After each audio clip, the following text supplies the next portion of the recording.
Wow, what a day. Hello, Blues. Welcome to Follow Everton. I'm Ryan, the channel host and admin. Wow.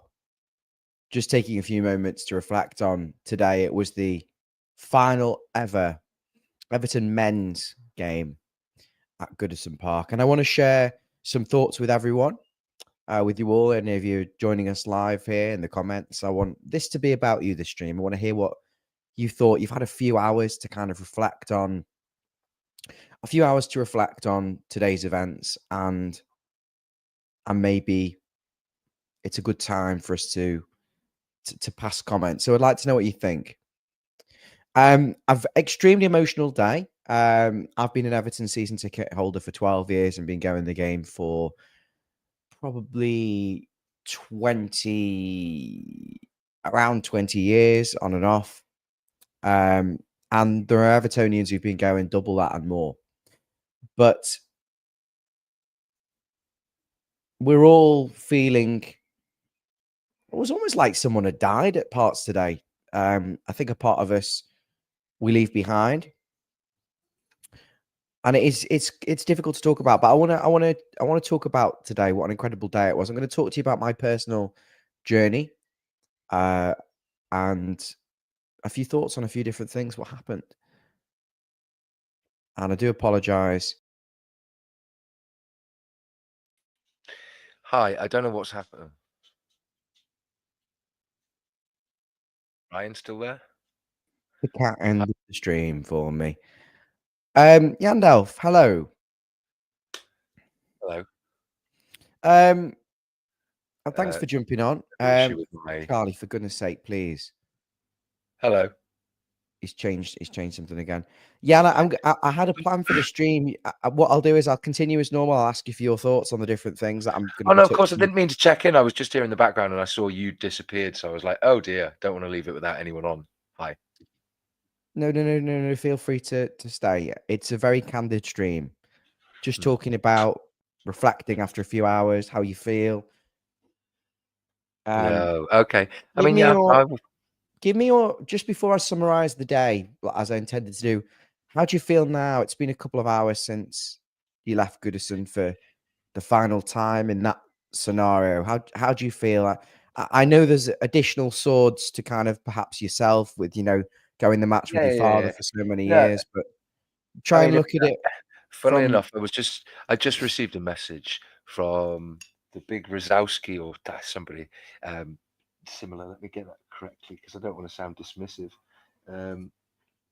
Yes, the big Rosowski got it right. And he was just talking about how his lad's still excited and still buzzing, and I get it. It's almost like it's still sinking in. There's still a lot because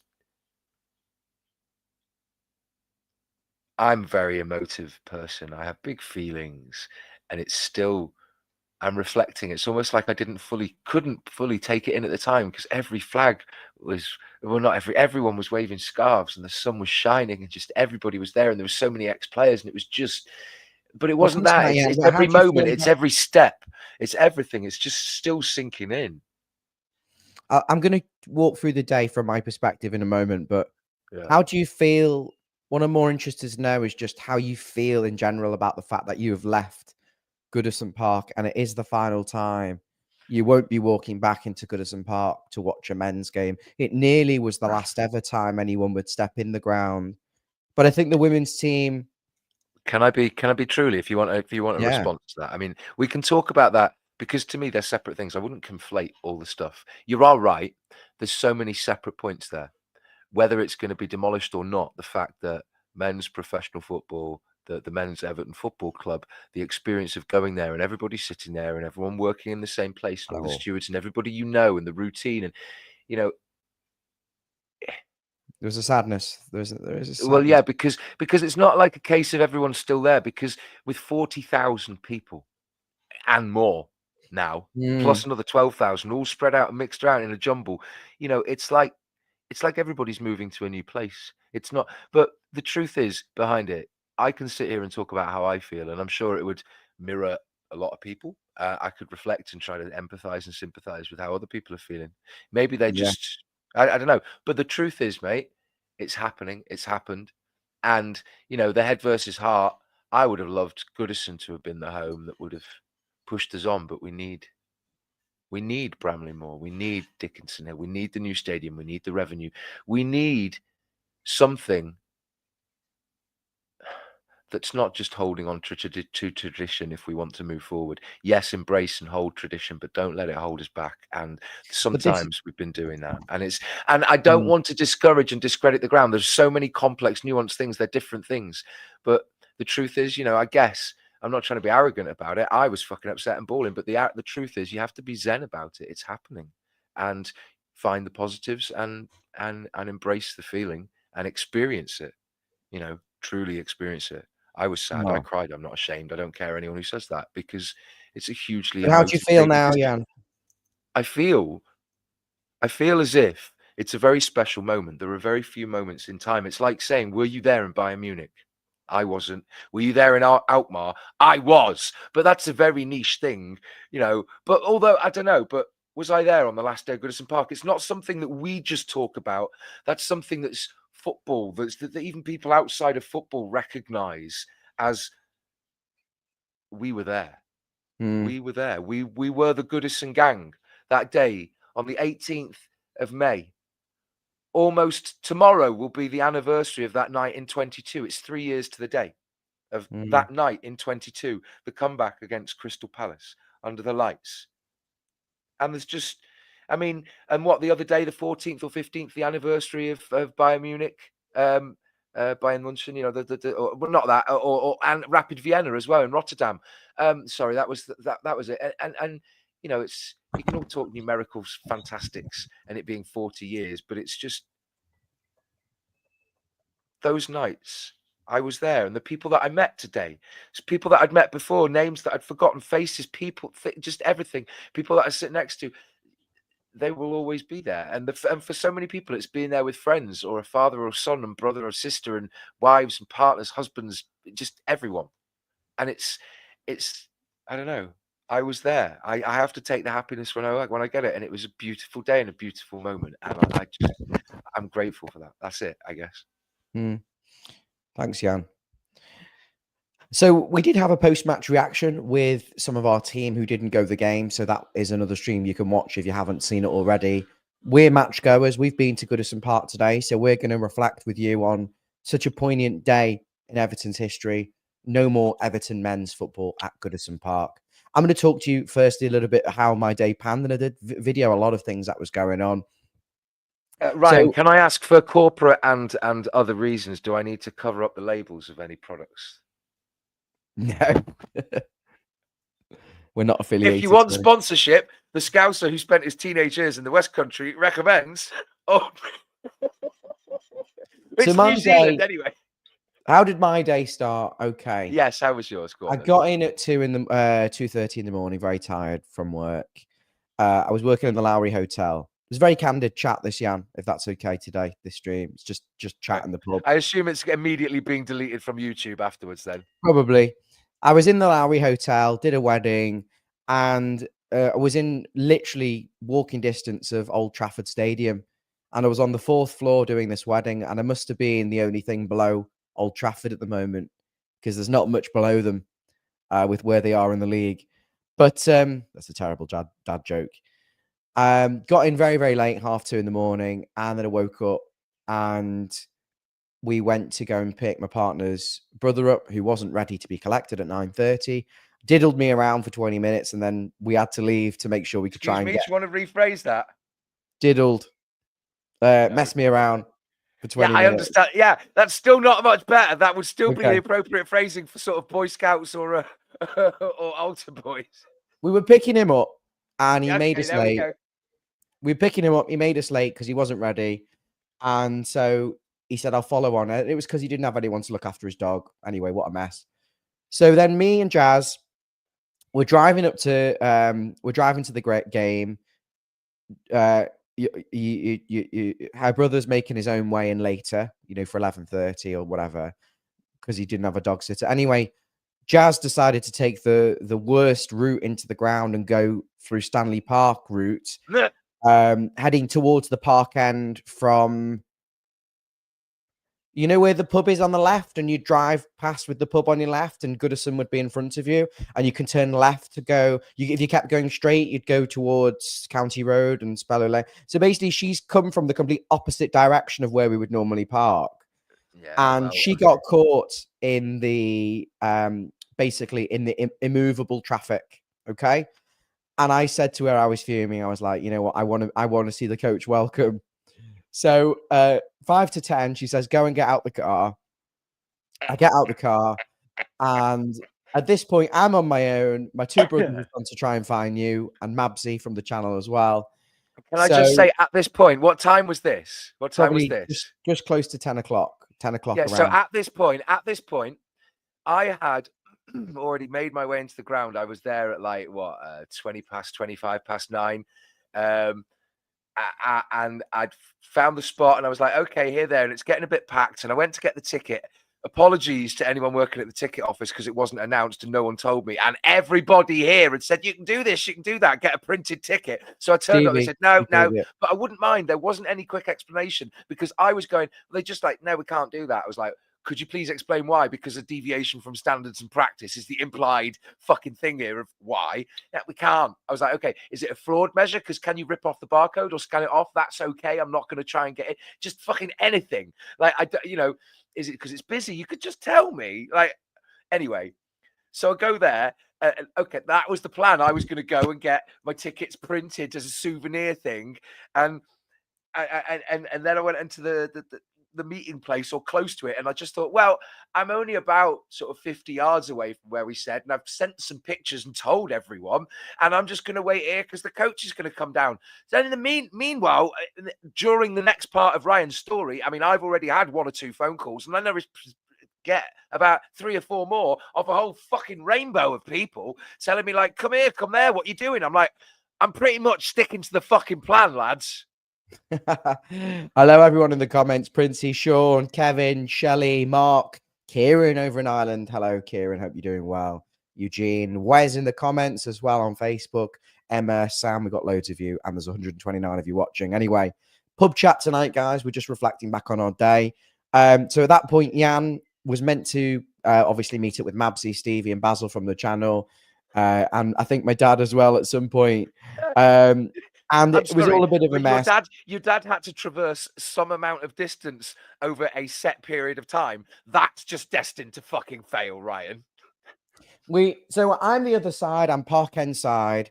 The plan was for me to also meet up with them lot. But my missus was caught up in the car, basically unmovable because the amount of the roads were closed. So I get out the car and I'm thinking, what am I doing now? I'm on my own. I can't get to the other side, the Dixie Dean statue, to find you guys. Left Jazz on her own. Then Jazz is in the car.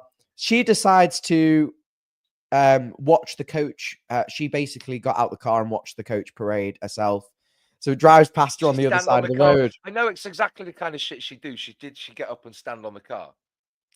No, she didn't stand on top of the car. She stood on she said I don't know. So the coach went on the wrong. Yes, she did. Coach drove on the wrong side of the road.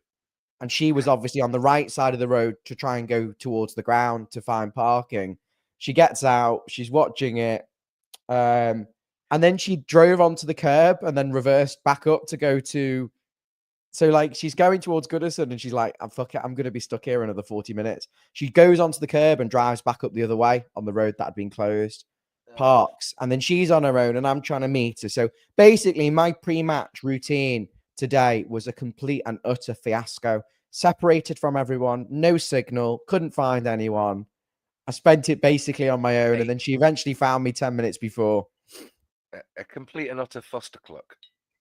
Pretty much. So up until kickoff, how did you spend the life? Oh, so 3 people come and spoke to me. The first person said to me, I watch you on YouTube.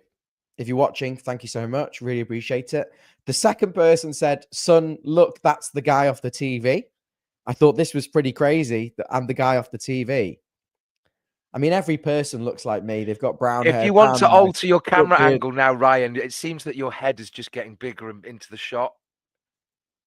No, it's just nice to have been recognized by people who appreciate what we're doing. And this family took a picture with me on their phone, so I really appreciate. It was really nice. And then one more person. When I was in the fan zone, another guy called Carl. Hi, Carl.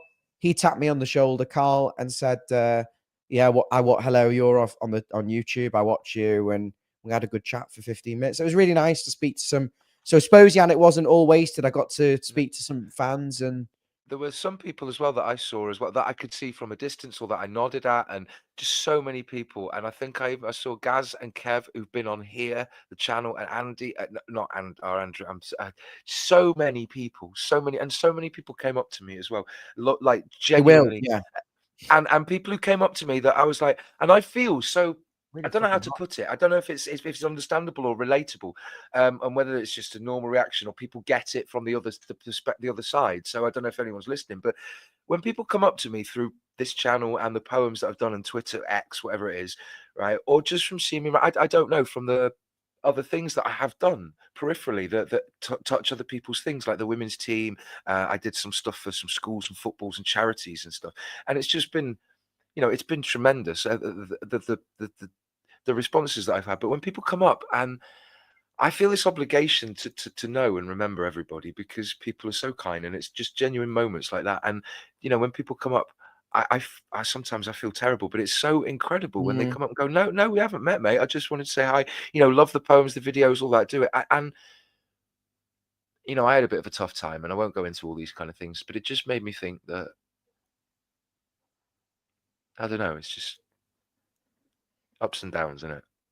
It's lovely to everyone that I met today. And I took photographs with, all the people that I sat around, because I realized that this isn't going to happen again. And I didn't want to take those moments for granted. And it was I think just, what you're trying to say is the community sense, the sense of community and belonging, and the social connections that you've made with people at Goodison Park will live with you forever. I think. yeah. Um, And the thing is, like I said today, we were there. And like, it was a moment that, it's almost not on the scale, but it's of the kind of the called off, the bomb threat Grand National, or were you there at 66, or did you see Pele and Eusebio play at Goodison? And it's like, were you there? Because we'll be saying this to our kids and our grandkids. I remember Goodison Park. We were there. And not only that, the people that we were there, but there were so many wonderful people at Everton as well that will never get the praise. And I mean, there's a story. I just want to, do you mind if I got, there's a wonderful guy who was a steward when I first started going to matches, and my dad and granddad had season tickets in the corner of the lower Bullens towards the street end. Not like high up, but it was, there in the corner. And there was a steward there. He's still there. He's called George. He's a lovely guy. He lived in Chibrook, and he moved over to the Wirral. Didn't want to say where he lives now, but that's where he used to live. And used to see him on the bus sometimes. He's a lovely fella. Like, really funny, curly grey hair. And I think his lad's got a season ticket further down in the Bullens towards the away fans. Lovely bloke. And then when my dad and I moved and went further up, and coincidentally, he sort of moved at the same time, and he's escalated, and he loves the steward stuff. He doesn't want to do all the stuff, and he just cares about it, and he has banter, and he remembers people. I mean, I wouldn't mind though, for about 10 or 15 years, he just called me Jay, but that's fucking forgivable, isn't it? Maybe I look like a Jay. I don't know. Right.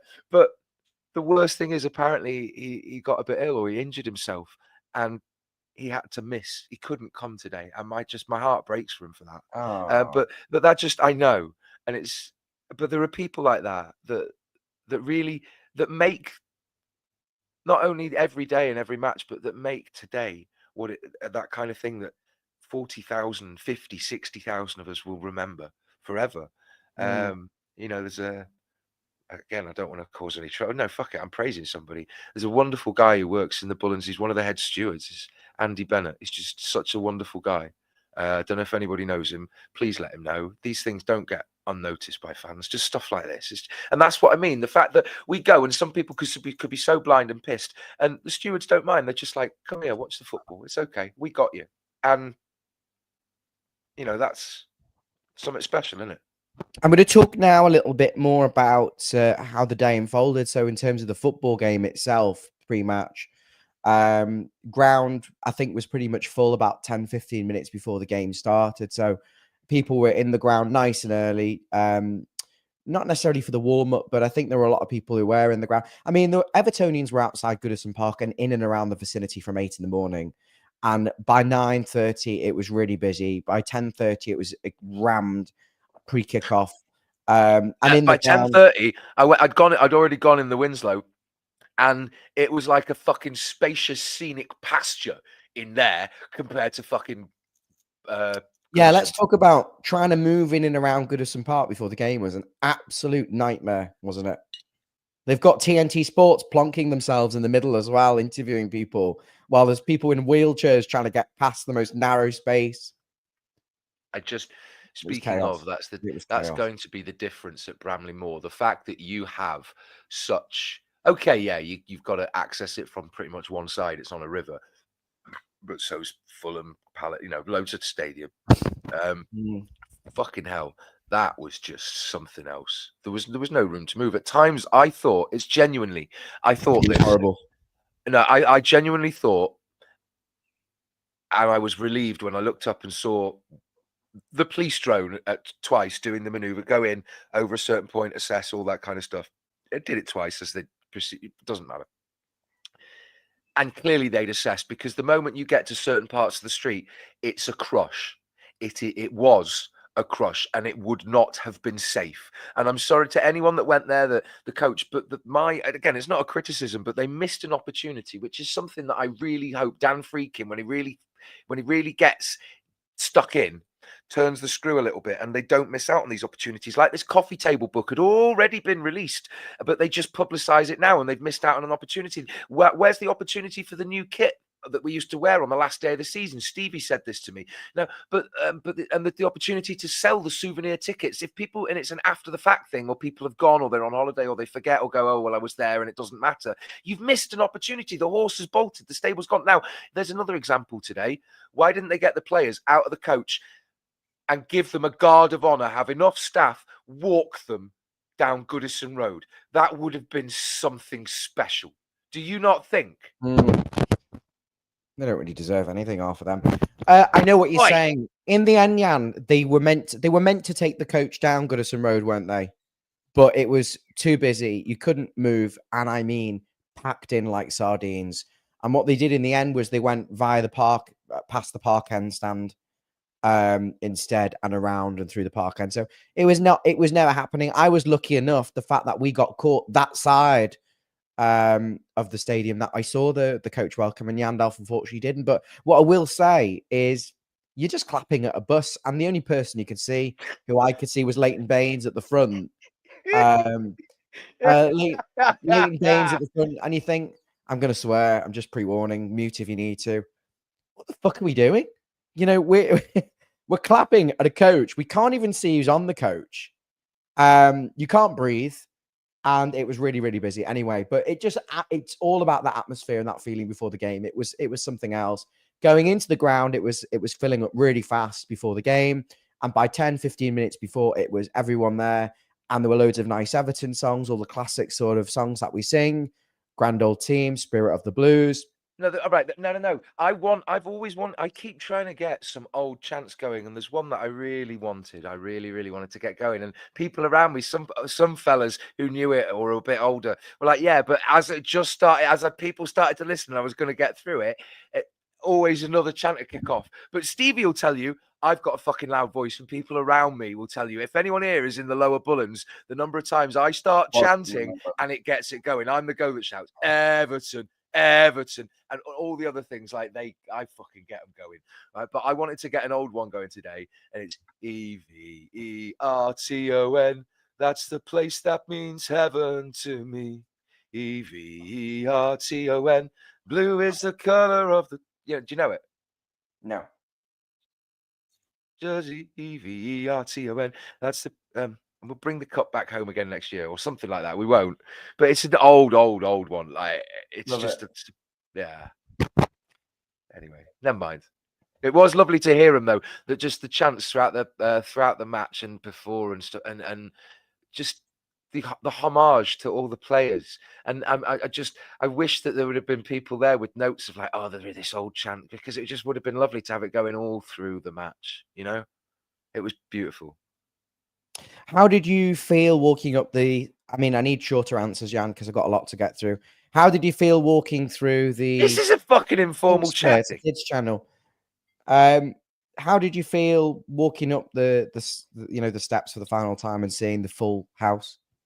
Because I remember getting Emotion, shivers and thinking, "Wow, uh, wow, it's emotional. beautiful." It was beautiful, wasn't it? It was. It was. Yeah. Um, Emotional. yeah. And You wanted shorter answers. okay, let's talk about the game very briefly. Let's make that under 5 minutes of this. Okay. 2-0 win. Everton were very, very comfortable, weren't they? They were at Southampton from the off, and I felt like it was only a matter of time. And they got that goal to settle us down after just 6 minutes. Iliman and Die. It's Beto making a really nice run, takes the defender away to open up space for Iliman and Die, and he left a lovely left-footed finish into the bottom corner past Ramsdale. Ramsdale had already made a massive save from Beto. Moments before, Beto should have had a hat trick. Beto could have had a few goals in that game. What did you It think was of that one of goal those. and the The performance first up to one. that point? I mean, was it 7 minutes, 17 minutes? I can't remember. 7 minutes. Was 6, 7 minutes, yeah. yeah. It was surreal. It was just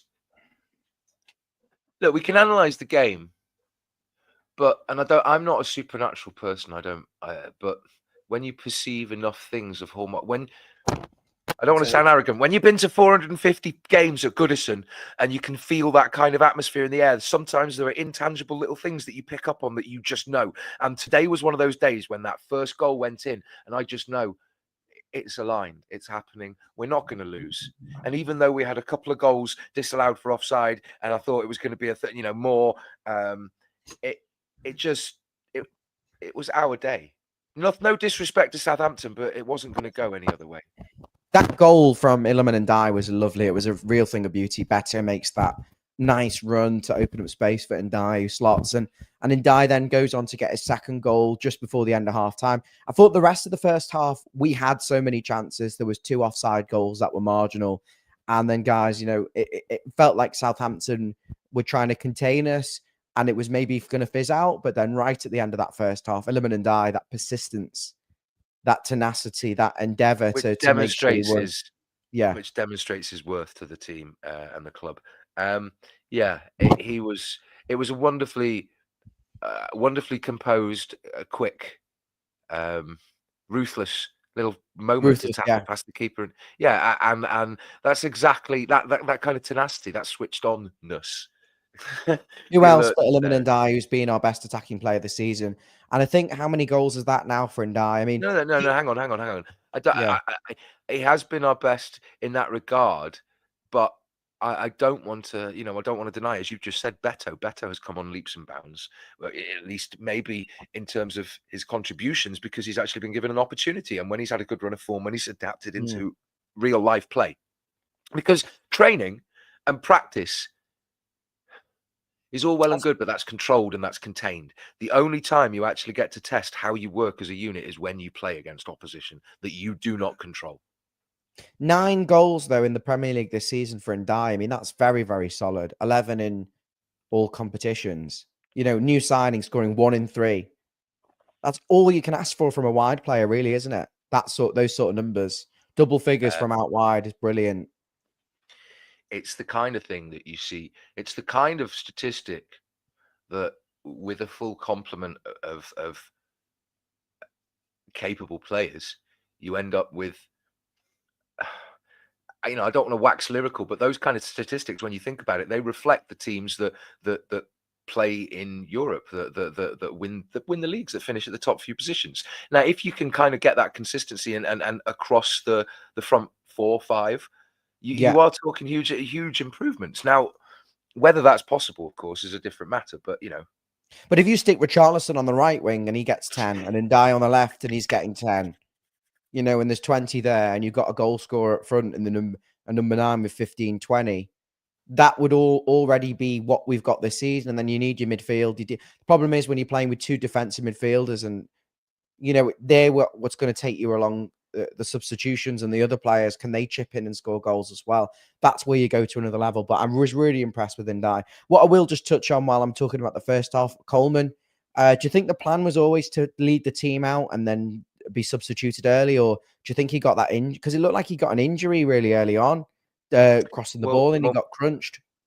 Well, he may have got crunched. It may have just been, look, to be honest, he was out for quite a while with an injury that, A few injuries. that yeah.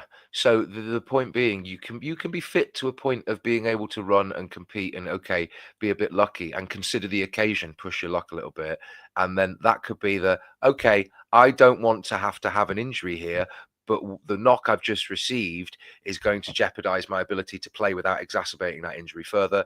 I'm off. I'm sore. This is a big occasion. I'm the captain. I want to be here. And he has every fucking right because he didn't do a thing wrong. He was on the pitch when we scored. Fair play. No complaint. I don't really care. Sorry, Ryan. Yeah, was he on the pitch when we scored? That's really good for him. Then leading the team out, getting the goal. Yeah, but it's a thigh strain. Looks like. Thanks, Wormy and Shelley. Disappointing, but I'll be honest. Just while we're on this, I don't think Coleman's got a playing future at the club based on his injury record now. I think that would have been a really good time for him to walk away and have that moment, and then go again, maybe on the coaching staff next season. But maybe he wants to play on because I think surely they would have done something, wouldn't they? But he's quite a modest guy. He also probably would have just not wanted to be in the limelight. But what is the thing that we've all heard about him is that he's very professional, that his mentality, that he's fully bought into not just Everton ethos, but the fact but devoid of emotion and culture, but the fact that he's signed here and he's become that journeyman that does not exist anymore, who signs for a company and goes, they've made me the man I am. I'm sticking with them. And you know what? If he wants to stay until retirement rather than bow out early and take early retirement, and while we've got a threadbare squad, he knows himself best, and the physios and doctors and the squad do, and his ability. Like, look, he wouldn't have been on the team sheet today if he's not physically capable. To some level, the issue becomes his injury and then his age. But then it's just speculation. But the point for me is he's got several months off now, and even so, if he wants to be the captain and see that over and transition and see what happens with the rebuild, because you don't just abandon the ship when a new captain takes course and the calm waters go over. You know what I mean? And it's like, oh, we're in calm waters. You have to go, okay, we're in calm waters. Now it's time to rebuild. Yeah. The second half, then, I mean, I don't think it was quite as good as the first half, the performance and the chances. It was a little bit less. Yes, he has, I think. There were, just like Leighton Baines has done them. I'll come to that in a sec. I felt there were a few moments where we had 3 headers in a row. Beto heads over, Decore heads wide. There were a few. I think there were 3 headers consecutively where we didn't seem to.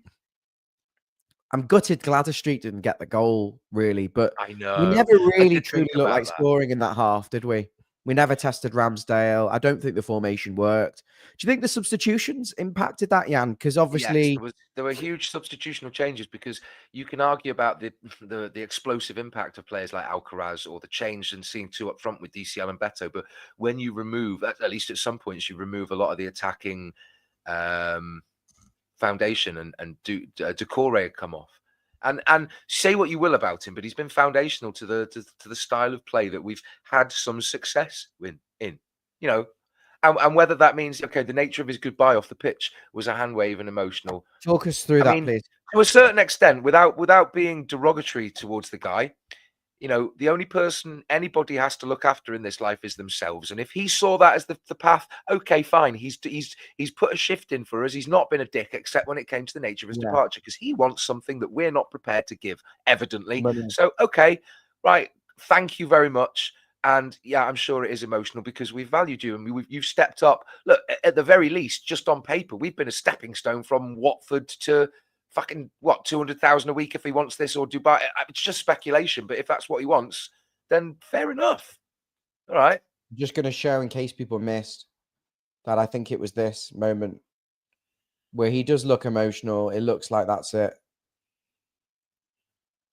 and he's got his arm around him. Maybe, but here's the thing: what happens if he just what happened? The thing that the thing that sorry, this is a really big sticking point. Footballers, okay, you assume that they're not always intelligent, and then you assume that when you see a bit of intelligence, you associate it with the goalkeepers or the weird ones or something. Because when you're playing football, there's a certain mindlessness, like a meditative state, you just don't think it's automatic, and there is a correlation between you don't get. And obviously, the kids that grew up in the library aren't out playing football. I don't know, but the point I'm saying is that's nothing to do with emotion or emotional intelligence. The guy has children and a family, so he understands what it's kind of this event and this occasion means. So I'm sure he's whatever it is, he's entitled to feel sad. Because what if it's just the feeling of this place, of knowing what it is and not knowing what the future holds, whether he's going to sign or not, because nothing's been announced. So it's the fact that this could be the goodbye, and for whatever reason, I felt loved here, and I don't know what the future's going to have. Is he not entitled to feel sad? Are we going to be the Liverpool Echo? Grown men cry. How fucking dare they?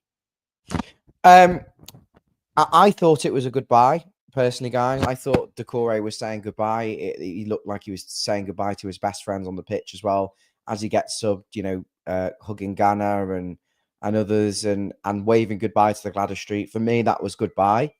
And I think that would be the right decision ultimately if we're going to go and progress as a football club and evolve. The word I'm using is evolve. And I think his position as a number 10 is one of them that he'd look to improve, and out wide, I think we need more goals, more assists in those positions. There were some other substitutions. They were enforced. Jared Branthwaite, he came off. Look, I think the premise of the day was just come off as soon as there's a sign of a knock, because the last thing you want to do is get a bloody injury when we're winning in the last game at Goodison at the last day of the season. Well, no, yes and no, but Branthwaite wants to continue, and he clearly was injured, so I think people wanted to play. In the end, we saw, of course, Ashley Young come on at right back, Alcaraz for Doucouré, Jackie Harrison, again, he hasn't made an assist all season, just one goal as well from Harrison. He came on for McNeil, and Calvert-Lewin came on as well. Was there one more substitution? Michael Keane, as well, Branthwaite, so... They all kind of got their moments. Calvert-Lewin, Keane, Young, Doucouré. Can I suggest something though? Got their own moments. Can I suggest something out there? To anyone who might, I don't know, your thoughts. But if there's any players that don't have anywhere to go and they don't get signed, or they're old, or there's injury issues, and then we don't particularly, it's like, when you just kind of want to, I don't know, but why not put them on a pay as you play contract? I don't think things work like that anymore. So the game, a comfortable win. Okay, let's finish talking about the match, because I really think the second half was a non-event, apart from the substitutions of trying to give people moments, Doucouré waving, that was about it. Let's talk about the end of the game. So the full-time whistle blows. Everyone stood up actually in anticipation of the full-time whistle, taking in those moments. Southampton didn't get the memo. They were trying to keep the ball a little bit. Yeah, how dare they? How dare they come here and play football? What a bunch of bastards. What was that feeling when the full-time whistle went, Jan, for the final time? La, la, la, this isn't happening. La, la, la, la, la. This is only half-time. Shut up. Leave me alone. I'm not leaving. I'm not going anywhere. We're still staying for another hour or so because, yeah, we are, aren't we? It's more football. La, la, la. What last day? I remember just thinking, wow, I actually can't believe it. And I was looking around and I was thinking, wow, when it's packed, how beautiful the stadium looks. The tradition, the posts, the Archibald Leach design, the way the shadow from the upper Gladys shadowing over the lower Gladys, that shadow, where you can't see any further back. That kind of feel. I was like, wow, place has got so much character. And I think that's people talk about modernism and how they don't like the way sometimes, for example, logos can be oversimplified. In a way, stadiums as well become very modern and very clean looking, but sometimes having character is invaluable. And I just remember thinking that the character of the ground is just so nice. It's not just Everton or Merseyside or the North versus London, or it's a British thing. You know, we like the underdog. We like the downtrodden. Subscribe now. Yeah, go on. We like the story of overcoming adversity. We like Crystal Palace winning the FA Cup. We like Leicester winning the league. We like Wrexham rising to the top. We like the FA Cup and the Don't League like Cup Wrexham. and the mystery and the brilliance and the absolute shambles. Deep down, even though we hate it, there is something thrilling and enthralling about being now knocked out of the cup by fucking Oxford or Peterborough or Tranmere and all this wank that makes you go on a Tuesday night in the pissing rain up to fucking Sunderland or down to Plymouth, or you go to Notts County or Bristol, and you don't know what it is, and that's what football is. And yeah, just before I could talk about a little bit more, Layla saying, "Hi Lala, it's a shame you guys weren't around for the 80s. Well, Robbie and Wes were, and they're back part of the channel, so we're going to have a lot more content talking about some of the glory days. Cahill did get the corner flag he wanted. Grant, I can't remember his name. Or was it Tony Bellew who pointed out that Tim Cahill's got his corner flag and he was there and he waved it from one of the lots of seats in front of the main stand. We'll talk about the ceremony in a minute.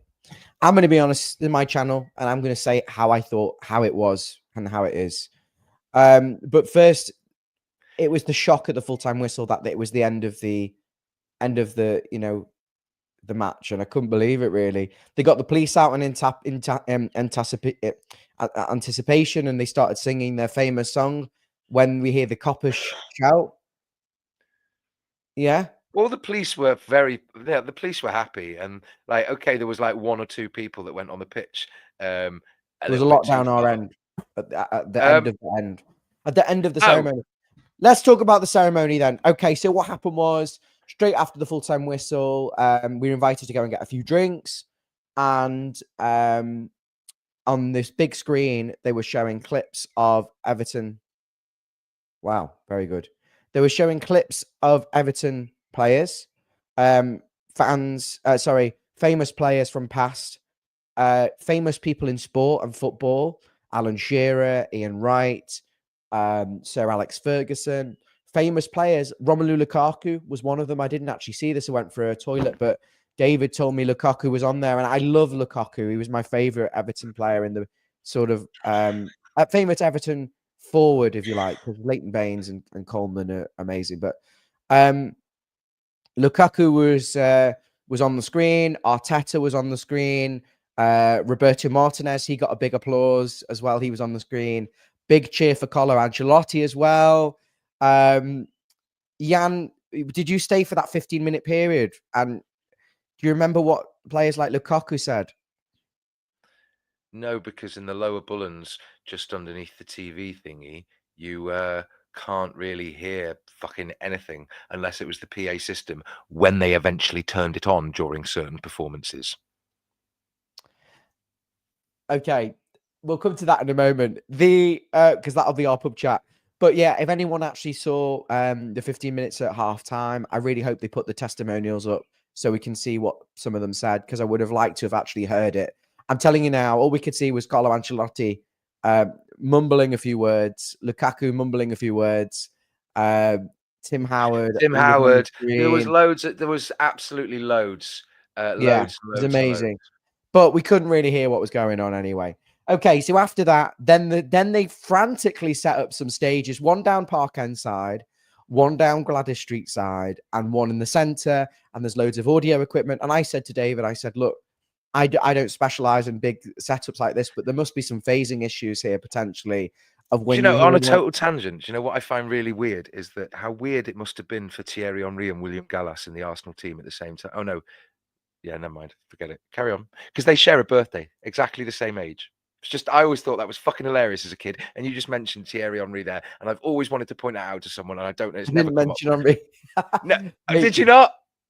Oh, fucking hell. You just throw me off. Let me finish. Got to control you. Fuck off. I am a chaos gremlin, Ryan. I thought, oh my God, how are they going to set up this, guys, watchers, viewers? How are they going to set up this speaker system and get it right with the? Because the way audio works, you if you have one speaker here and one speaker here, you hear this one first, and then you hear the echo of that one. So they've got a lot of phasing issues to try and work out. Yeah. But it opened with a violinist playing Zakars in a slow motion romantic style. Now I felt like this. It was not a slow motion romantic style. It was slow, deliberate. It was legato. It was a mournful style. It was like a. It was That's what I mean. It was like a. It was like a bagpiper's lament, mate. Sorry, if you know music, I've studied. You can't call it a romantic. I mean, it fucking wasn't. fish.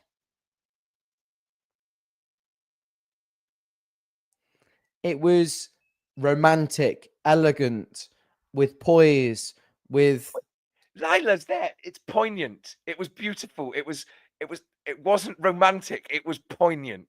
It was touching. romantic. It was deep and reflective and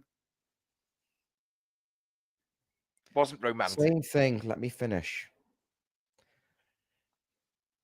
I felt it was delivered similarly to how you would hear a string quartet play or a violinist at a wedding ceremony. That's what I mean by it. It was really nicely delivered. I felt it should have been perhaps at the end, but I thought maybe ending on a sad note wasn't the right idea. The violin performance was absolutely lovely, wasn't it, Yandalf? Yes, it was incredibly poignant and reflective and heartfelt. It was the kind of thing that I imagine they played on the deck of the Titanic as it sank and they remained and knew their fate.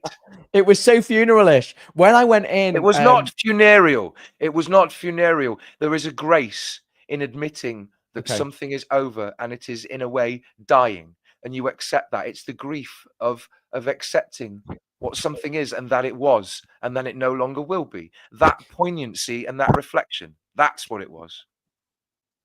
During the 15-minute interval, what I talked about before, where some of the players and managers were on the screen, and I didn't see all of it. I had to go down to the bathroom. I went into the toilet, and it was literally like a funeral. It was silent. It was morbid. There were tears in people's eyes, and I said, "Come on, guys! It's like, who's died in here?" And they were laughing because it really was. And that the first sort of moments after the full-time whistle, that break, the violin, it felt like very much this is the end. This is that moment. We're saying goodbye to something special. It was just, I felt it was particularly iconic. And not before that, Jan, we had the Operation Goodison exercise lady as well. Can you just touch on that for us? Brilliant. Was that just for one last time here in the control? Was that here in the control room just for one last time? Commence Operation Goodison exercise. That went down lovely. I felt that I don't know. Have you got any more to say about Operation Goodison exercise? Because I would like to. Yeah, go on. Go on. Over the years, that has become a variation. Maybe it's just me being weird, and me and my dad. Maybe people are weird in their own way out there. But I'll tell you, we used to joke with each other and the people around us all the time. It's like, yeah, run, you lazy fuckers. Begin Operation Goodison exercise. It's a draw. Get the 3 points. Come on, or something. Or or pull your fingers out. Or equally, on the oh god, going back some when attendances weren't, I don't know, sometimes, or you go to a game. And people would be trickling out, and they'd say, because we're already down and it's Operation Goodison exercise, so you sort of get up and do jumping jacks and things like that to keep yourself warm. I don't know. It's Operation Goodison exercise is, there are certain code words, and that one is the main one for, I believe, getting all the stewards out and in sort of egress mode, wind down for match ending, or it's basically, it's sort of commence Operation Goodison exercises is I think it's like the clearance of Goodison, or to get everyone in a position that is like primed for lockdown, know your role and your job. But it's just it's I don't know. It's just a thing. It's just a thing. I don't know what it is. But the internet said it was it's a for police and stewards and staff. Yeah. my throat is so sore and I'm not going to be on here all night. And I do want to watch that back, but there's 230 of you watching, 59 on YouTube, 171 of you on X. If you're on X, appreciate you. Give us a follow on there. But most importantly, please, can you come over to YouTube when you get a moment and hit the subscribe button? We're nearly at 4,000 subscribers, and I would love to hit that milestone. Jan, thanks for your comment on Operation Goodison Exercise. We talked about the violins. We then started to roll out some of the past teams' iconic players. Now, what I will say is in some of the newer groups, they weren't necessarily icons. I'll come to that in a moment. I'm going to give you my thoughts, and then I'm going to invite Jan to give his, sort of response to that. But the 60s players, it was nice to see them out. These are very old men at this point, weren't they? I would like to say it was beautiful to see Tony Kay, because he has loved Everton for all his life. And yeah, just there you go. Do you want to touch on him? I don't know as much. I know that he's a lovely man from all accounts, because my dad said something. I know I don't want to necessarily say too much about other people. I just know that him and the people around him are very lovely people. Yeah. Tony Kay, former Everton left half. Yeah. Played 57 times for Everton. Okay. No, I will tell you, it was a terrible, terrible, terrible tragedy that he really did something very, very little wrong and inadvertently did something, and then went and basically, and he was banned for life or something ridiculous. And I don't know. It's just such a horrible. Yeah, you pick it up, because it's horrible. I'm just going to talk about this. 88 years of age he is now. So yeah, they're old men, the people coming out in the 60s teams. But it was so lovely. I mean, I don't know names, and I would like the full list. I don't know if we've got any way of anyone in the comments can give us some more names of some of the 60s players. But he only made 50. And do you know what was lovely to have, like, players in the 70s? Sorry, you haven't got to the 70s yet. We only he only played 57 times for Everton, but like Yandalf said, he was banned for fraud from football. But are you saying that he was innocent, or it was just a stupid thing? I mean, he was 28 when he was released from prison as well, and then even played football again. Yeah, I mean, the career basically got ruined by this. There was other stuff. There was other stuff involved around it, and I don't want to necessarily go into. Why was he a legend? Sorry.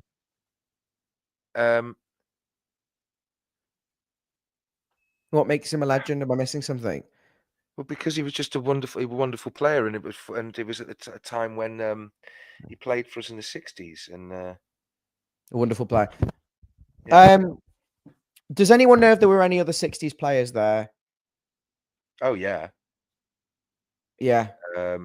I can't remember who they were. Well, we'll watch this back as well, but I need to increase the ISO on this camera.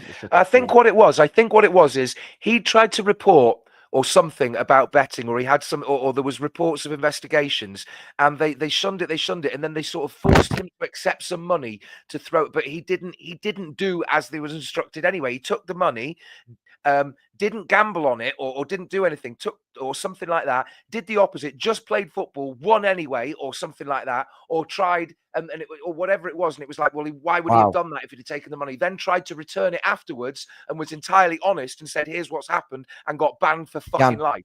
It's a joke. Derek Temple was there. Yeah, Derek Temple, Ronnie, it was just... No, Derek Temple is 86 years old. Former Everton forward, 72 goals, 234 games, playing from 1957 to 1967, winning the league in 1962. So we can't really. I don't have any more names of the 60s right now, but if anyone's got them in the comments, let's name them. I think Dave Jones was there. Steve Sargent. Mike Pedgitt, but the thing is, there were a lot of players from the 70s as well. Mike Pedgitt was there, and obviously these are players that faced real adversity and tough times for Everton when they didn't really win things, and it was a bit of a doldrum and a wasteland, and they deserve a lot of credit, really, because they the 70s also came out straight after. 70s players came out straight after the 60s, and they all went round the pitch. Came out of the Park End family enclosure side. They must have been. I imagine Everton invited everyone for. Dinner, drinks, match, post-match ceremony, and then possibly something after, maybe a bit of a party in the suites. But so it would have been a wonderful day for these people. And they came out of that side of the ground, and starting with the 60s team, went round, did a lap. Jan, it was the 60s, then the 70s, then the 80s. Do you want to just pick a handful of names from the 70s and 80s teams for us of who you saw, just to share with everyone?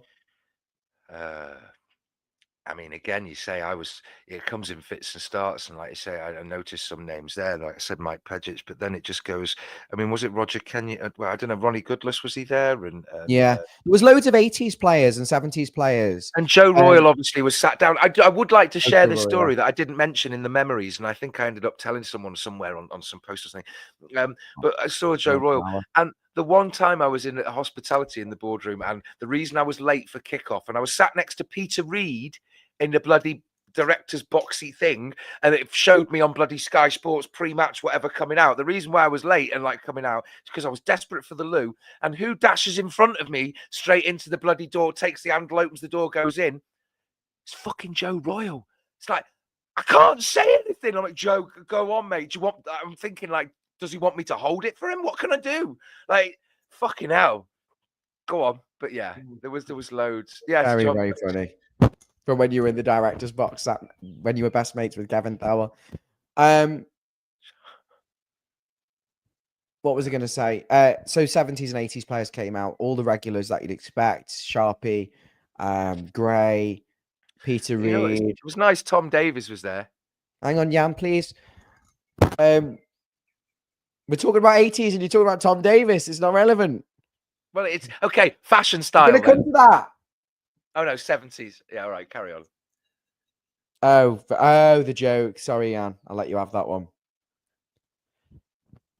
There was lots of 80s players with, who weren't like the main 80s.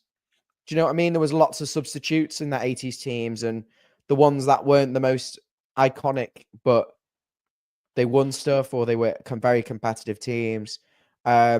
I'm not going to talk about the 70s and 80s because I don't really know them, so I don't want to pretend to. But then you got some of the 90s players as well. It was a bit of a strange bunch. John Eberle, Michael Ball.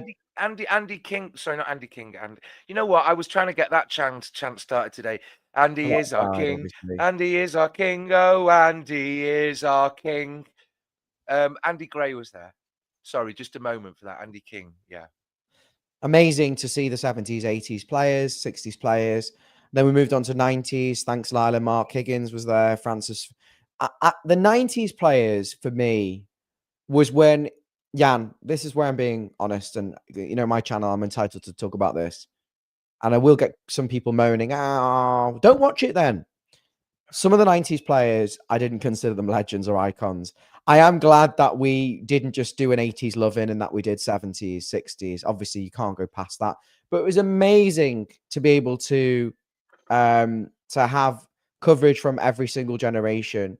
Neville Southall looked strange. He had like a flowery shirt on. He was the only one. He was dressed very extra. It was like he was going on holiday. No, because Williams. He might have been. Who cares? He's Neville fucking Southall. He could come on the pitch naked, and I'd avert my gaze. Jesus Christ. Yandalf, talk to me about wants. Talk to me a little bit about the 90s. What did you think? Because this is what I was going to get to if it was on my own. I was going to have a bit of a little chat about what I thought about these things. The 90s players, to me, they weren't legends. A lot of them, they were just they were a poor bunch of players. But yeah, I was glad that we had to do that. No, hang on. We had players like Thomas Meyer as well. You wouldn't call him a legend, but he was a valuable servant for the club that waited a long time and played. You had players come back. I'm sorry, if a player to me doesn't have to have been amazing, doesn't have to have been through a period of success or been acclaimed with silverware for them to have been amazing. They have to have turned up and done their job with passion and commitment and professionalism. And we have a culture at Everton that demands that. And we've had players that meet that standard that you wouldn't necessarily call the footballing legends, but are Everton legends because we're a different breed. I mean, Tony Hibbert, for example, is a fucking legend. But you ask most footballing people. Well, we didn't have Hibbert. We didn't have your Kubus, your Fellaini's, your Morales. Stephen Pienaar wasn't there. I thought it was a bit strange once we started to get to 2010s onwards. We did have Sylvan Distan and Leighton Baines, Jagielka, It was Tim nice to see Cahill. Distant, It yeah. was lovely to see It Tim was the old Cahill. crew as well. Yeah, we loved these players.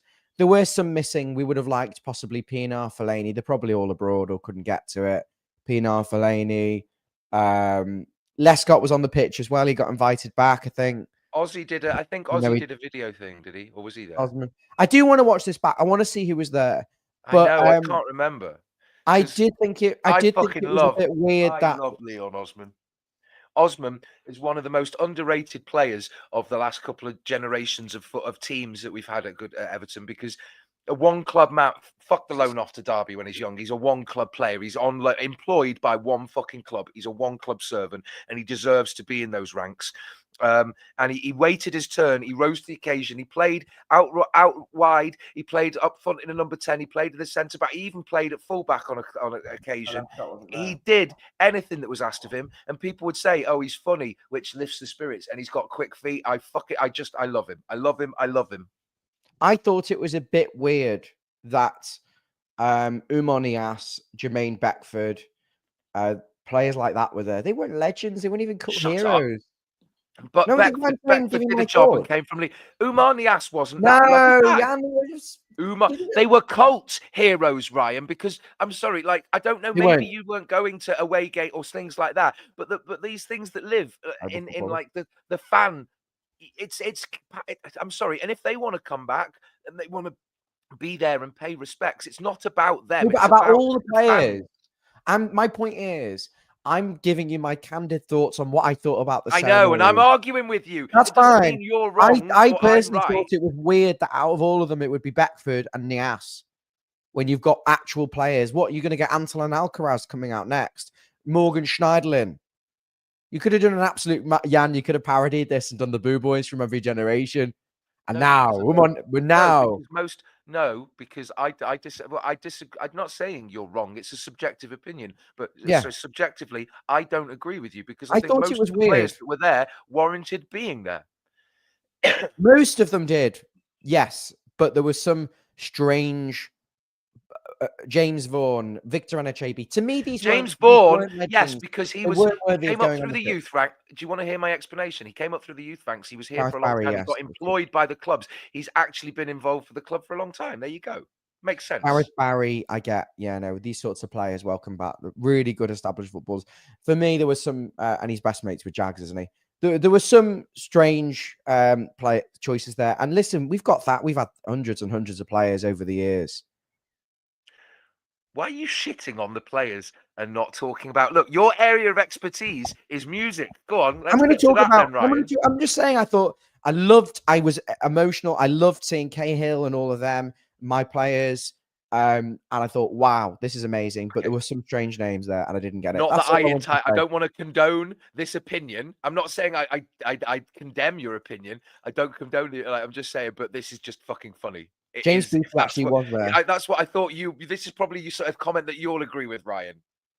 You know, when they get like the first ones voted out in the first week, like Big Brother or something like that. And very dark, by the way. What? You're very dark. It would be really funny to bring back the shite for the last show. Yeah, wheel them out, Antonin Alcaraz, and now we're gonna have a brilliant player, Cuco Martina, Ashley Williams, Ronald Koeman. We couldn't invite any Everton managers back. I see all of those, and I raise you a Segundo Castillo. Yeah, but he wasn't hated. But there were a lot of managers, possibly the only one, Roberto Martinez, who would be passable to bring back because of his exemplary attitude and, you know, it's his feeling that he created at Everton. And he did his little video at halftime on the screen with some of the other managers, like Sir Alex Ferguson gave his thoughts, and Ian Wright said he loved Everton and the fans and scored a lot of goals against, obviously. But I really want to see that back. Sorry, I'm getting sidetracked here myself. Moving on to music then. You had the young guy down the bottom on the guitar playing. Now, the first part of the song, it wasn't plugged in. We couldn't hear anything. That wasn't his fault. He was trying to nod and signal. You and I will know from a musical perspective, he was trying to nod and signal, and they just hadn't turned the levels up, just like they'd done it before. It wasn't on at all. yeah, they hadn't done certain things, and then they turned it on and hadn't turned it on all the way. And I don't know, because yeah, you could tell that it was a bit. I didn't think it was that good. I thought the harmonica playing was really nice, but I don't think it had the energy and the overall effect that I thought it was going to do. And Everton, or whoever was doing the audio, they had the feedback. They had there was a bit of a mess going on with some of it, wasn't there, at the start with that first song? Yeah, I mean, I haven't done sound engineering, right? But I've played at gigs and in bands and rehearsal studios and recording things enough to like know how to set up a thing. And like when you're watching it, there are a select number of people. You were one of them, Stevie, I think, were there. But when you watch and you're just going, just do this, just press the button, just turn this over, crossfade, do something, change that, please, cut the feedback down, the gain, something, do it, press the button, do it, please. And it's just because my heart goes out for the performer, and they're like, this is the fucking end of an era. I'm playing a fucking song here. I thought it was a bit embarrassing. I'm not going to lie. Yeah, And then for there him, was, because yeah, for everyone. But after that, a couple of songs, and one of them was, I guess that's what they called us, the Blues. That was really nice, wasn't it? Scarves in the air, singing. I guess that's why they call us the Blues. We've adopted that song now, haven't we? It's our "You'll Never Walk Alone," but our song is about sex. I think, rolling under the covers. I saw a And he thing on did make Twitter, a mistake. You've got the lyrics wrong, didn't he? about that song. I would like to point out, like somebody said, "Oh, Zcar's most stupid song," and I'm thinking, yeah, of course, based on Johnny Todd and the story of a sailor going off and leaving his life and his loved ones behind, and nothing to do with Liverpool and the city of trade and commerce and sailing and navigation and exploration, and obviously, yes, empire and industry and everything like that. Of course, nothing appropriate about that at all. Not like a song from an American musical. Is that what "You'll Never Wank Alone" was? Yeah, it's from Oklahoma. Don't you know that? Or Carousel or whatever it is, or something. Yanni, he did. So talk us through. So there was loads of interviews at this point, wasn't there? With lots of different players, one by one. And I think the first one was Joe Royle, the oldest sort of interviewee was Joe Royle. Yeah. Couldn't really hear what was going on too much with the PA. It was quite quiet. Obviously, he was part of the '60s team. He's probably the most famous living old Everton player, isn't he? From Allerton, in South Liverpool, where I live and where I've been my whole life. So, no, he was born in Norris Green and he went to school in if you would like to stalk the person who runs Follow Everton, you just. But what a player, Joe Royle, over 100 goals for Everton.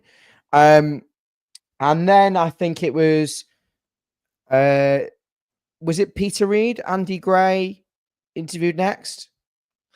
I don't know. I think it was that. I think it might have been a Peter Reid voiceover for the video that he did, the farewell to Goodison thing that's been. Yeah, there were some videos between, wasn't there, while they were getting ready. I mean, yeah. Sorry, Ryan, if you're going to dissect all this, I'm just going to have to sit here and follow your lead because I don't remember the whole order of service. Yeah, I was just telling people who haven't seen it. Andy Gray did an interview. Then Duncan Ferguson did an interview with Wayne Rooney. Rooney got the piss taken out of him. They were singing basically Manchester, and they said, "I'm a Scouser." I'm like, I'm a fucking Scouser, I am a fucking Scouser, But he did leave us, and went.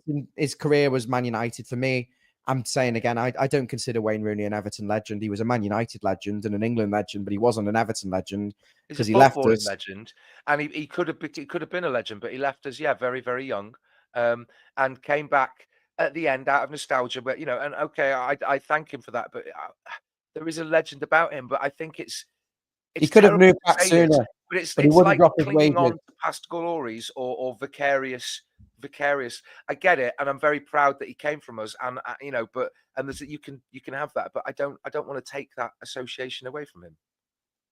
It was, the interviews were really nice. Couldn't hear a lot. Basically, what was happening was speakers weren't great, but every Everton player that went up would get their chant sung. So Ferguson goes up, they just start singing his chant, and he can't get a word in. Andy Gray, Rooney got his chant, but first he got called a silly, he got the Manchester is full of shit chant, and then we were like, Rooney, and he said, we've had our ups and downs. You don't say, some of the stuff Wayne Rooney's done's been pretty dodgy, and he did fuck us over when he left for whatever reason. Or I don't know what. Sorry. Well, I don't know what went on with Rooney with the sale, but I was gutted, the fact that we never got to see him in a blue shirt in his prime, because he would have been transformative. I always said Wayne Rooney should have come back 2013, 2014, around then, played with Lukaku in the number 10 with Barkley dropping. We would have been unbelievable. But so Rooney did an interview, and then it was getting more modern and modern. Baines, Jags, Cahill.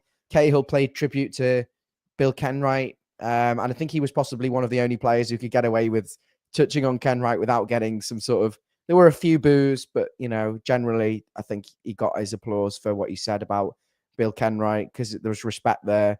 I don't know.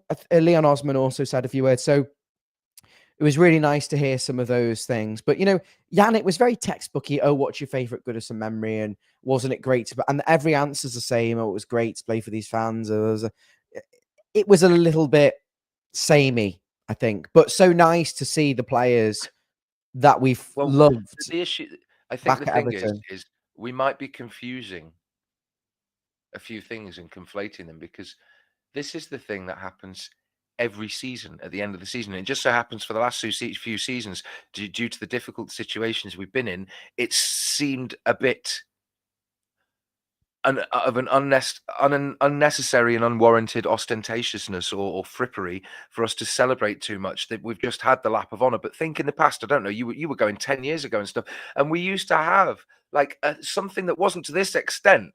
And so this is a glorified end of season thing. There wasn't some big show with lights and a big band. It was essentially, here's an opportunity to say goodbye, to have all the old players walk round, and it wasn't some huge show. Yeah. It was a poignant, sentimental reflection on Goodison, with an opportunity for all the players to come and say goodbye and go, this is the season, this is it, this is the moment, we were here. And it's an opportunity for people to sit in a drink and with a drink in their seats, to socialize, to soak it up afterwards, and to just go, this has happened, and to not just leave afterwards and to mill around and to be emotional in the streets. Like, I don't know, people were fed up. They wanted to go home by this point. What I would say was that there weren't big names. We were all expecting Paul McCartney, but we had all the interviews.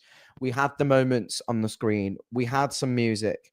The final sequence after all these interviews and hearing from the Everton women's team, it was good. It was good what they did, really. Getting them on the pitch, getting them to walk around, getting some interviews in, getting the music. It was nice. But it was far from spectacular. The band then played. I thought the band was poor. I'll be honest with you. I didn't think it was as good as I'm not necessarily talking about the Spirit of the Blues, and I think they were hamstrung there. But In My Life, with the fireworks going off during a slow, so they no, I'm sorry, it was so awkward. There were sound issues with Dell at the start of that as well, and I couldn't quite figure out and whether it was timing or waiting for some other things to come in. It was a mess. It was just rather. Yeah, it was very much of a mess, and not trying to be disrespectful, but no, not at all. But you have to look at the reality. The music was an amateur mess. I thought it was ambitious to get a setup in 15 minutes in a stadium like that. That is not normal.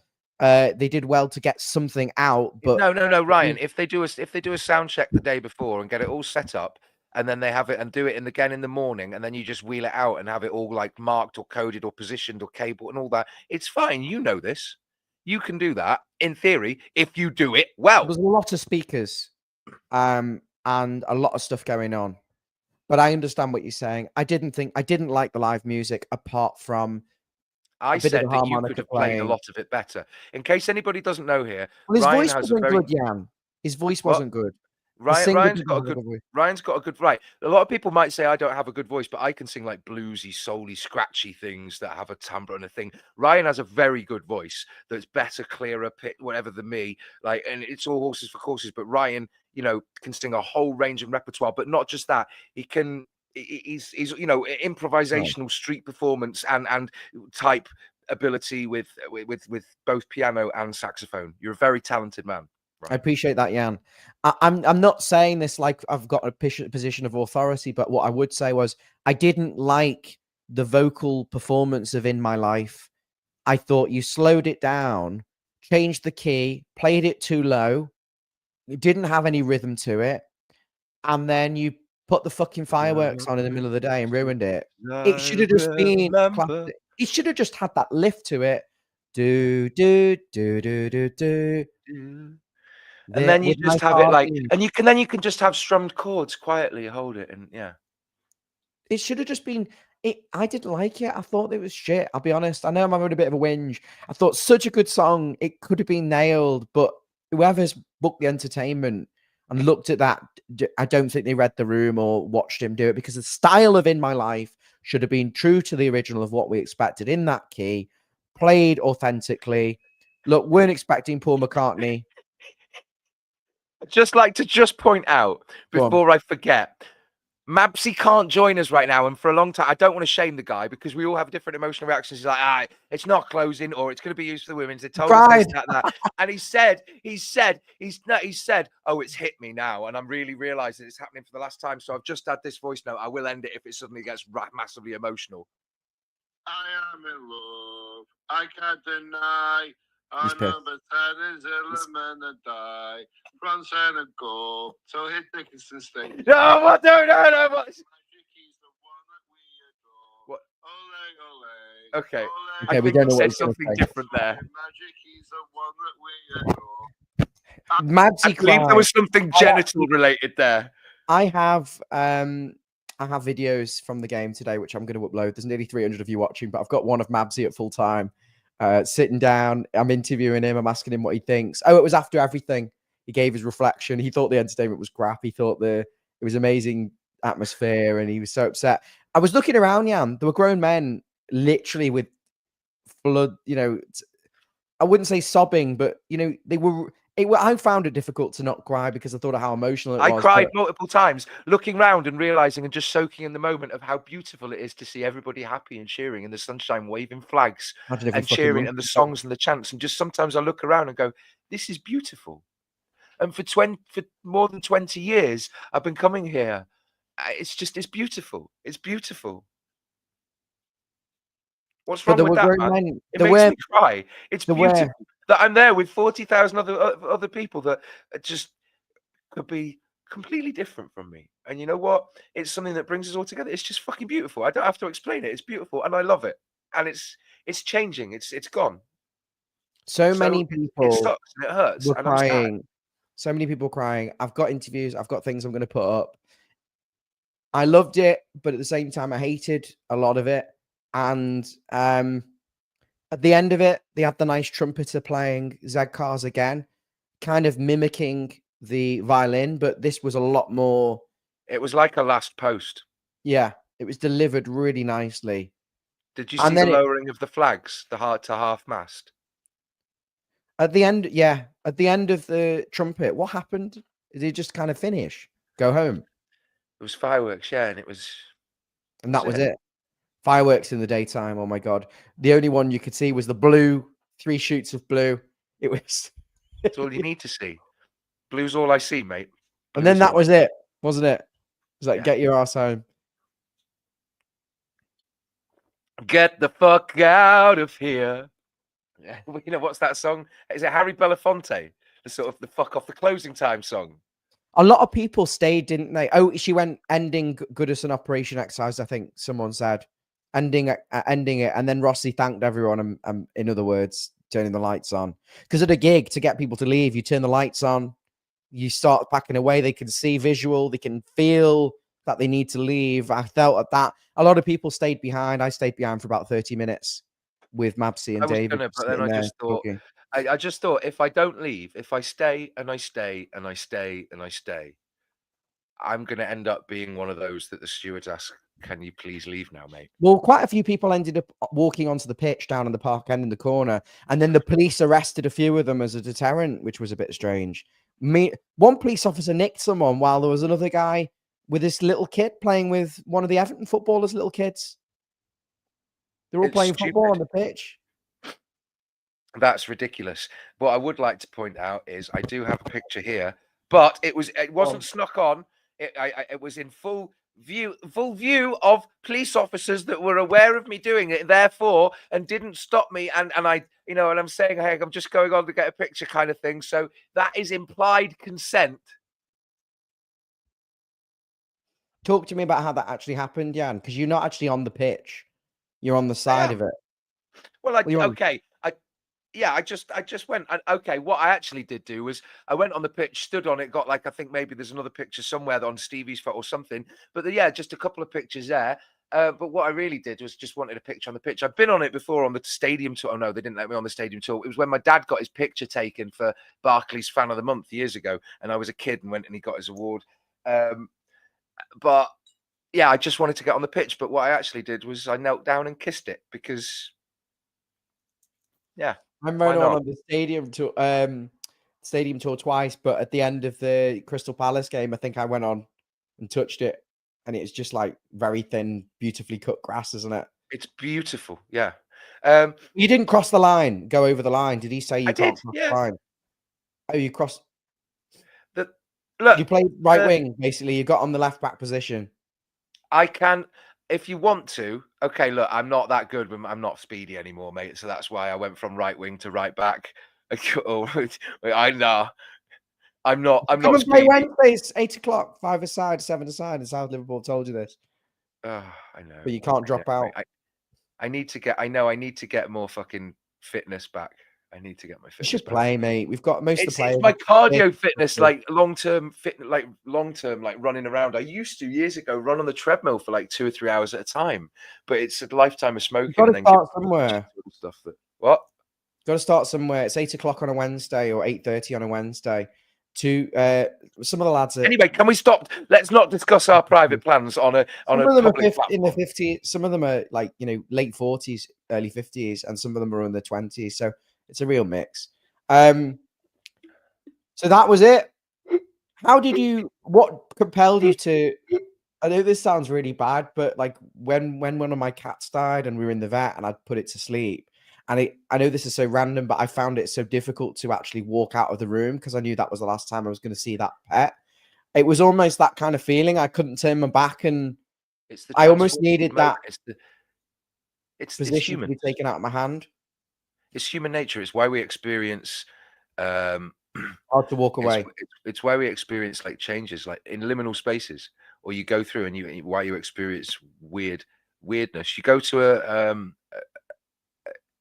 it's the change from one thing to another, because the very physical act of doing a thing in a place with a person, you associate these things. So on a very deep level, it's like. Have you ever been in a relationship where you keep having sort of arguments or heavy conversations and they always happen in that room? So it almost feels like that room has that aura because in your head you associate that, which is why like you shouldn't, you know, it's always good to get out or have a conversation when you're taking a walk because you don't want the home to feel heavy and you sit in the argument room or something like that. And it's the same thing. You leave with the cat. And for me, that's the whole thing of Goodison. It's all the people. Yeah, I could keep waxing lyrical. Sorry about the psychology lesson there. Get ChatGPT to do it. Let's have a look at some of these comments. Jan, would you like to lead the comments? Okay, well, you could have given me warning if you're saying leading the comments. Yes, there's been absolutely tons of comments. More comments than Everton fans without tickets outside the ground. I mean, where do you want to go from? Do we go back or kill down or? Yeah, wherever. Fine, wing it because I'm wrapping up. Yeah. Speaking of, I do actually have to go. I have to go for a sort of a household related reason. Oh, right. That's plausible. This minute? But soon, very soon. We're going at when it gets to 30. Yeah, I spoke to a guy, John, in the Winslow, whose son here was a ticket, and he'd come over from Dublin, Ireland, Belfast. I talked about the island. He's come over from Ireland, and the Irish supporters club. I think I can't remember. So many people today. Lovely fella. Just everyone's fucking lovely. I don't know what to say. Right? Just yeah.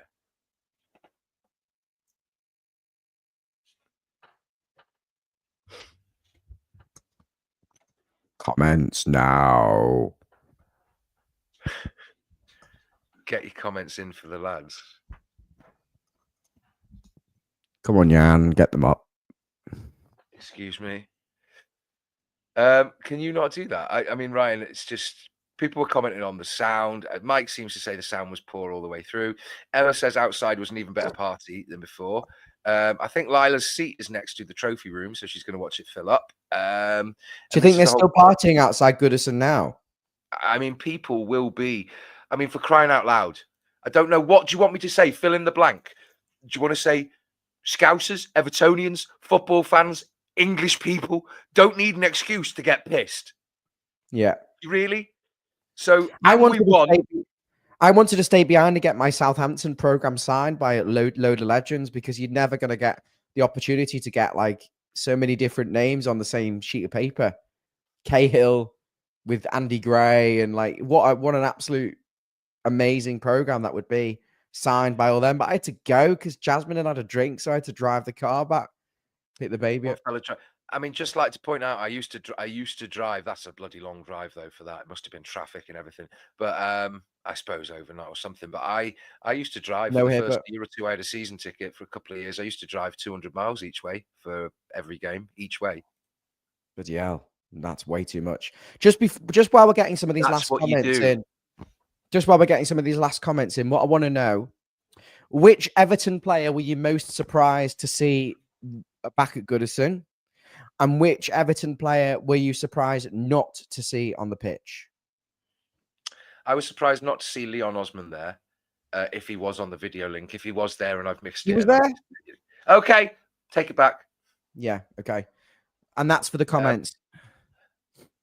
I was surprised, as you say, to see.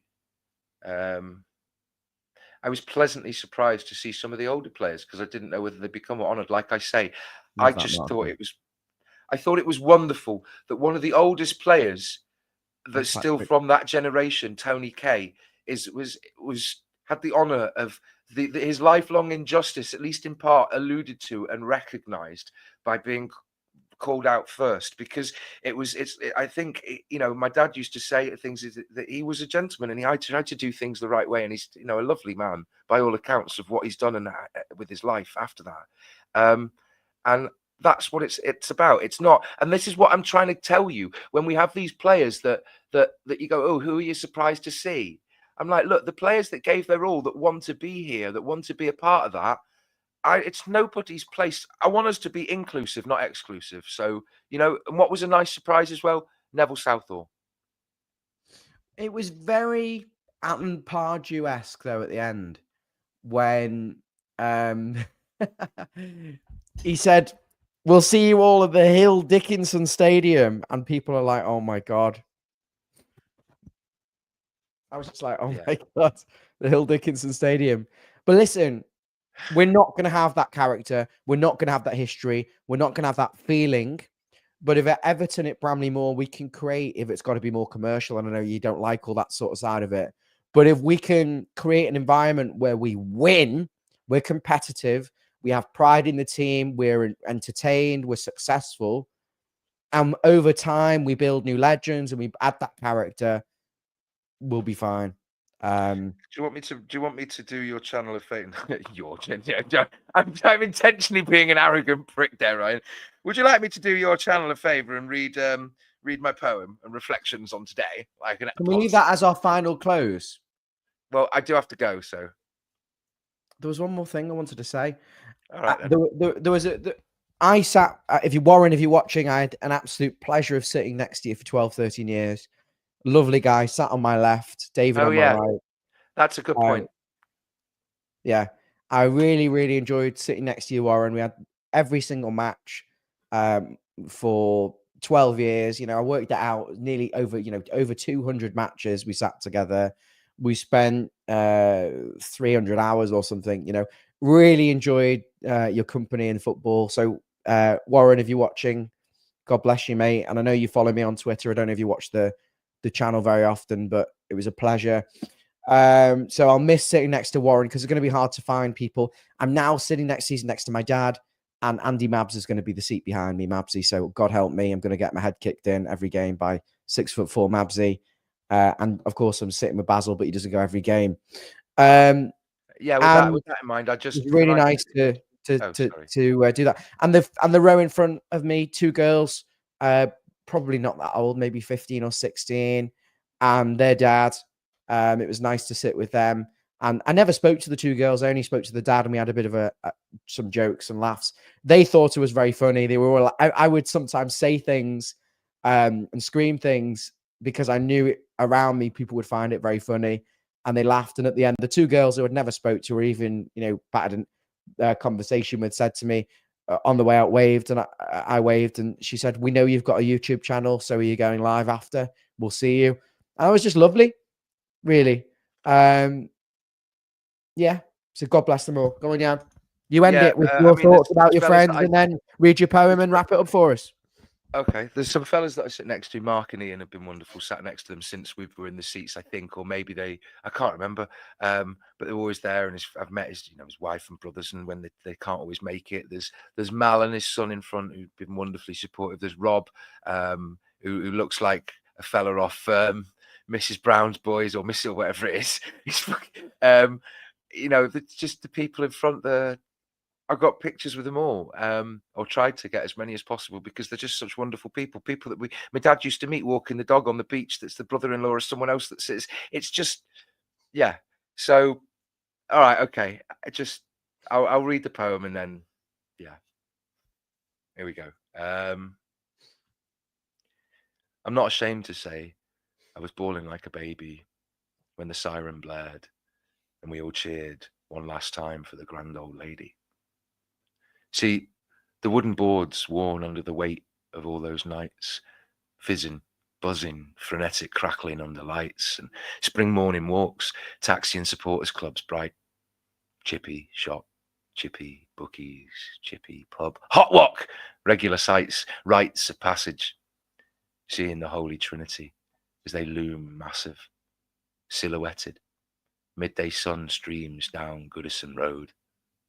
A golden vision in dreams, a sight to behold, and my heart skips a beat. There's an extra step in my feet. Never know who you'll meet or who you'll bump into. Crammed down Gladys Street. Must day program, pre-match drinks, tinnies from the offie, and roadman stinks. And it's so loud, but not the volume we come for. Close my eyes. Carried in. Awakened to the roar like a birthday party photo, all crowded round the cake. We bear down on pillar and stanchion until they nearly break, but our wills, stronger than iron or steel, don't buckle under the weight of all we feel. This cauldron, this fortress, this castle, hallowed green. It's more than a stadium for a football team. It's a monument, a beacon, a pilgrimage, a home. A testament to all those before and everything we've known or felt or seen or touched or screamed, closer than our hidden secrets and deepest dreams. She whispers us to sleep. She beckons us awake. She carries us through hardships that we thought we couldn't take. And though we carry heavy feet through turnstiles one last time, and despite the aching in my heart, I know we'll all be fine because I've got you, mate. Go on, lad. Go ahead. After you. No worries, lad. No problem. Anything for a fellow blue. I'll see you at the new ground, Hill Dickinson, BMD. We'll all be cheering loud and long and proud for the mighty EFC.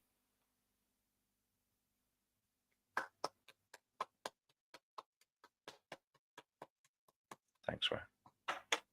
Yeah, goodbye to Goodison Park. And on that bombshell, we want to thank all of our Follow Everton viewers and subscribers for sharing wonderful years with us on the channel. The Goodison era. The Goodison era. Jan, thank you so much for the poem. And I think on that note, we're going to say good night. Good night.